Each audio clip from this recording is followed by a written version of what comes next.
You ask Tiger to solve. This deals with linear equations with one unknown. The final result is x equals -20. Let's solve it step by step. Group all constants on the right side of the equation. Subtract 3 from both sides.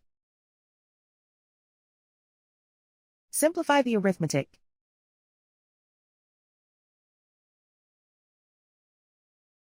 Isolate the x.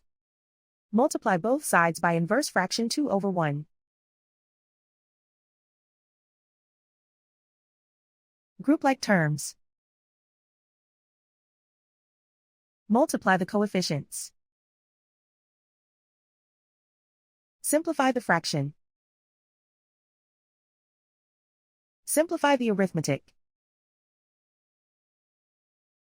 And so the final result is x equals -20.